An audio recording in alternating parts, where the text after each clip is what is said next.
All right, this is the lecture for Lab 6. Lab 6, the muscle tissue and skeletal muscles. So to start with, one type of tissue important for our muscular system is dense connective tissue. Dense connective tissue is important because it makes up the tendons that connects the skeletal muscles to the skeletal system, also makes up the ligaments that attach bones to bones, and of course the white layer of the eyeball, unrelated to the skeletal or muscular systems, but still very important. This tissue is made up of densely packed collagen fibers. So all these little wavy lines you see here are long collagen fibers made from the protein collagen. And then a few of the dark spots you see here or there actually represent the fibroblasts, the cells within the tissue.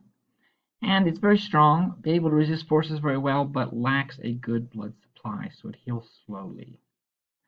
However, we'll be talking primarily about skeletal muscles and skeletal muscle tissue. The skeletal muscle tissue is, again, attached to bones primarily by tendons, but also can be attached to skin or to itself. And most skeletal muscles are consciously controlled. We voluntarily think of those muscles functioning, and then they contract. Now, the cells within skeletal muscle tissue are extremely long column-like cells, sometimes called muscle fibers, and they are striated. Striated means they have this dark light banding pattern going along their length. And also, skeletal muscle cells have multiple nucleuses. So each of these little dark spots represent a different nucleus, and these are all nucleuses within one muscle cell.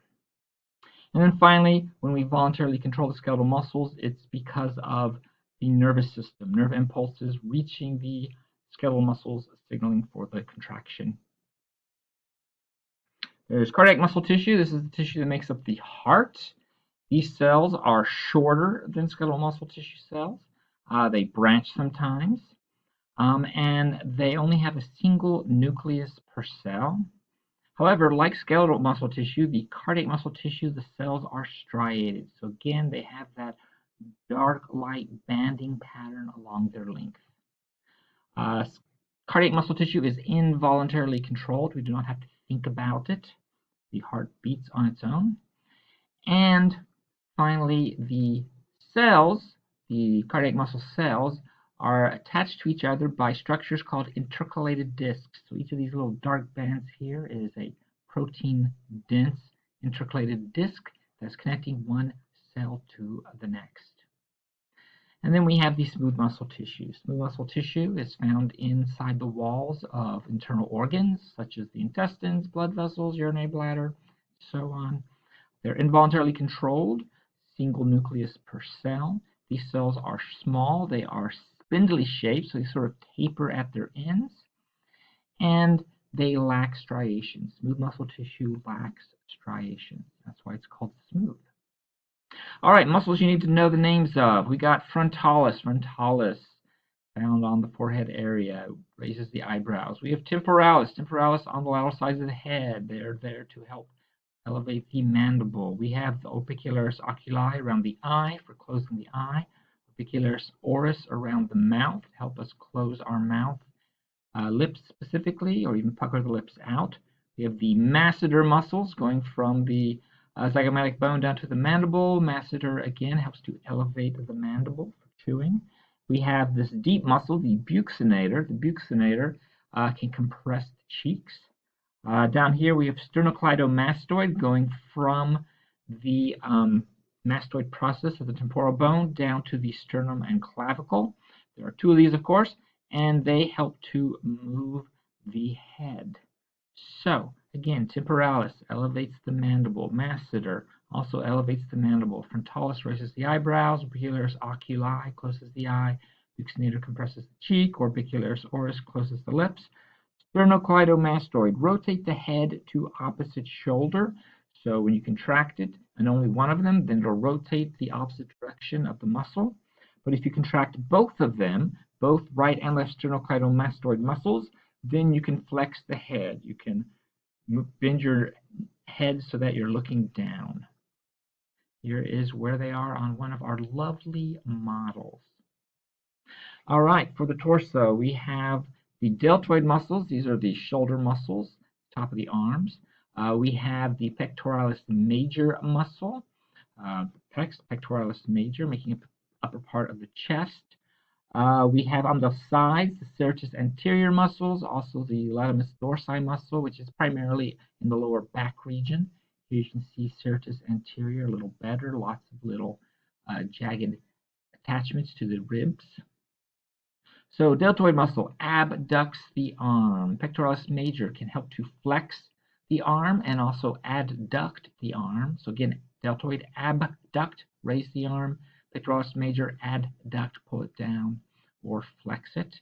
Latissimus dorsi helps to extend the arm and adduct the arm. Serratus anterior helps to protract the scapula or pull the scapula forward.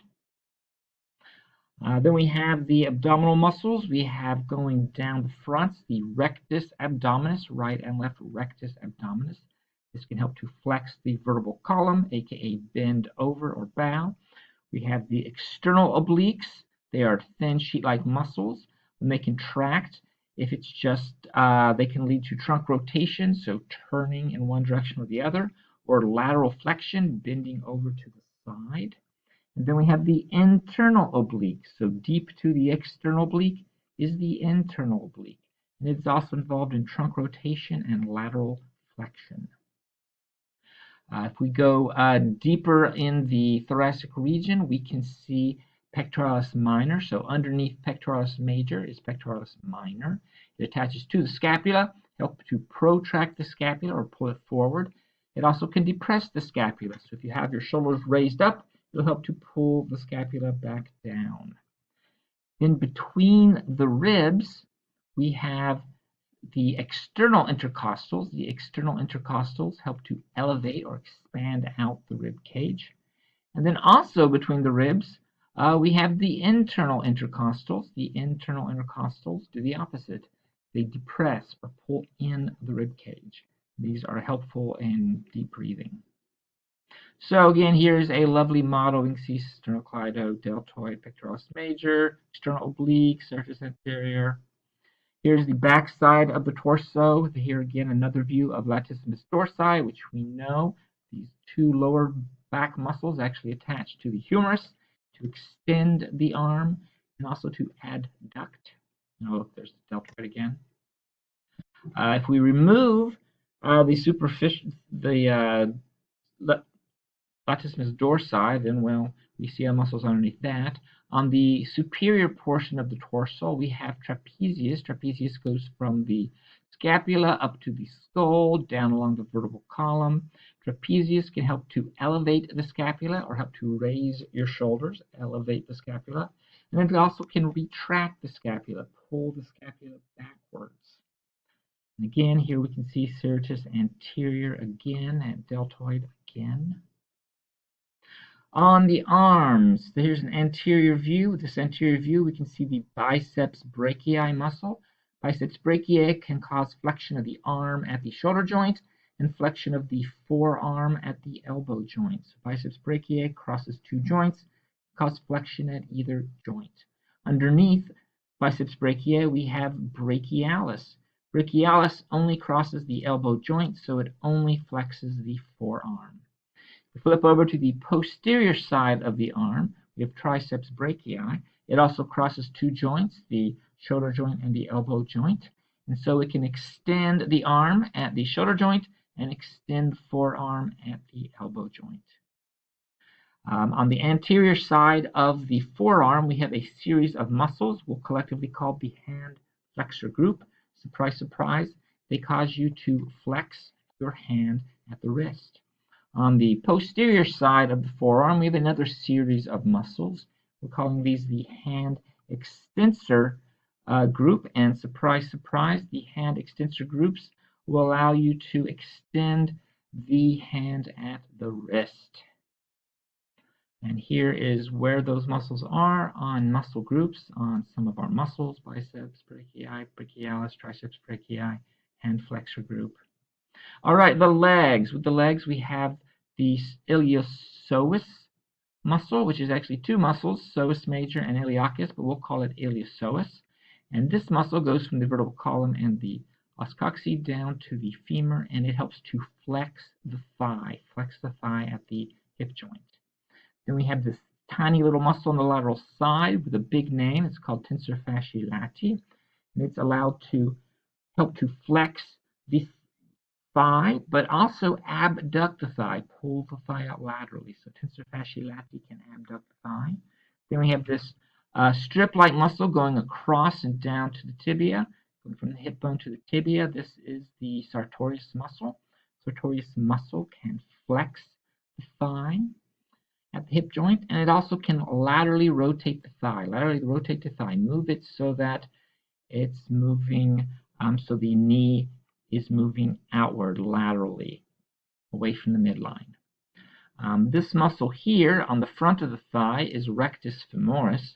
Rectus femoris crosses both the hip joint and the knee joint, so it is able to flex the thigh at the hip joint and extend the lower leg at the knee joint. Now, there are four muscles here, including rectus femoris, that we refer to collectively as the quadriceps femoris group. Quadriceps femoris group, all four of them cross the knee joint, so all four of them working together can extend the knee, lower leg at the knee. The medial muscles of the thigh are referred to as the adductor group. Surprise, surprise, they adduct the leg at the hip joint, so they abduct the thigh, pull it toward the midline. Flip over to the back side. The buttocks muscle is called gluteus maximus. Gluteus maximus helps to extend the thigh. And then below that, we have these three muscles here. They are collectively known as the hamstring group. The hamstring group is able to cross both the hip joint and the knee joint, so they can extend the thigh and flex the lower leg at the knee. So extend the thigh, flex the lower leg at the knee. Down on the lower leg, on the anterior view here, we have this muscle right next to the tibia. This is tibialis anterior. Tibialis anterior is able to dorsiflex the foot, so raise the front part of the foot and the toes so they're pointing more up. Then we flip over to the posterior side of the leg, and we see this large double-bellied muscle called gastrocnemius. Gastrocnemius crosses the knee joint and the ankle joint. It's able to flex the knee or flex the leg at the knee joint, and also it's able to plantar flex the foot so that the front of the foot and toes are going down. This is what you do when you stand on tippy toes. Underneath gastrocnemius is another muscle called soleus. Soleus is only crossing the ankle joint, so soleus is only involved in plantar flexing the foot. Here is a view of our models. Here's the thigh adductor group, sartorius, quadriceps femoris group, hamstring group. Here's gastrocnemius, there's soleus. You get the idea.